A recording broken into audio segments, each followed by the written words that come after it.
Hello everyone, welcome back to this channel. I know I've been away for a very long time. I've been sick, I've been busy, I had a lot of things to do, and it's World Cup season. Right now, while I'm filming, it's halftime for the Japan and Sweden game.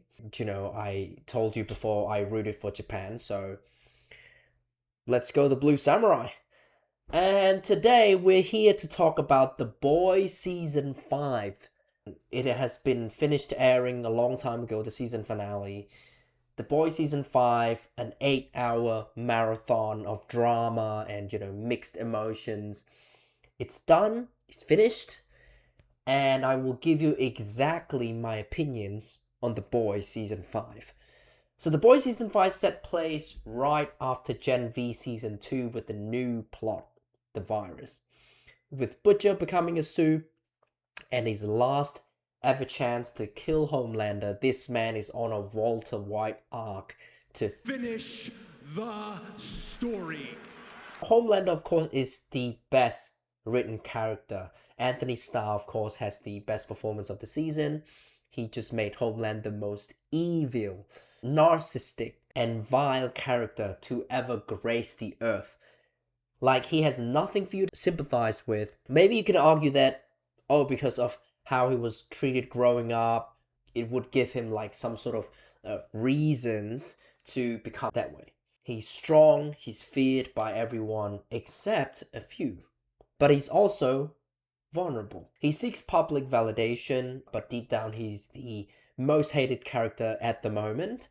And the actor did a brilliant job. With The Boys, not just a few protagonists or antagonists that have, great character development arc. They give the spotlight to almost everyone. They make every character feel important, and they always try to, right their wrongs, even though sometimes they make it worse or better. This season's about what has been built up to this point. How far can you go to fulfill your hatred, or how far are you willing to go to get your love?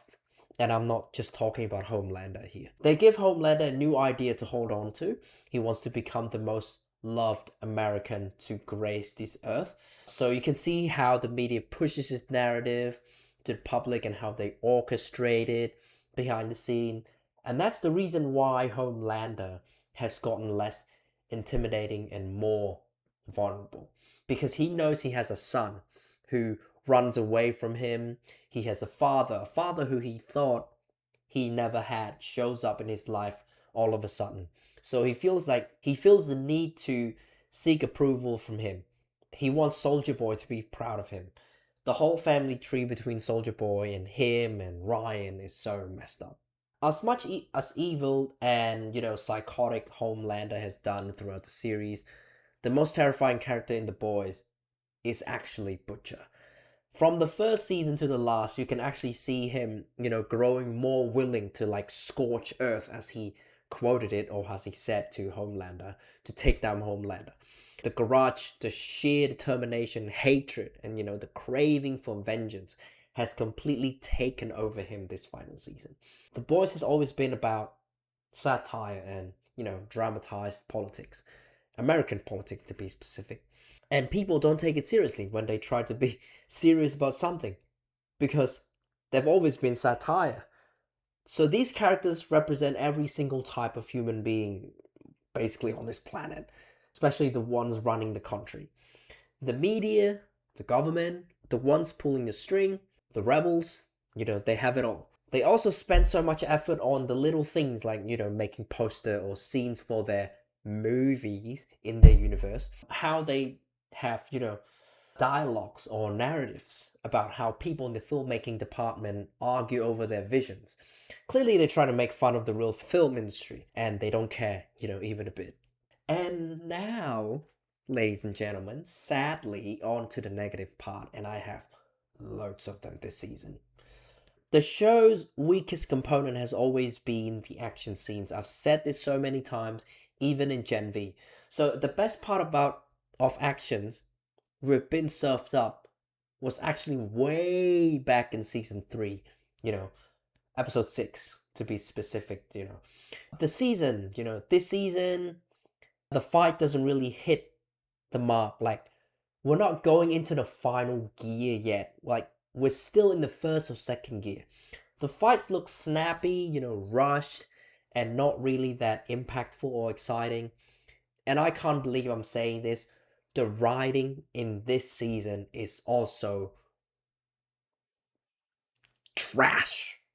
Like, the writers just forgot that they have a bunch of characters that they don't include, or like they have no idea how to use them.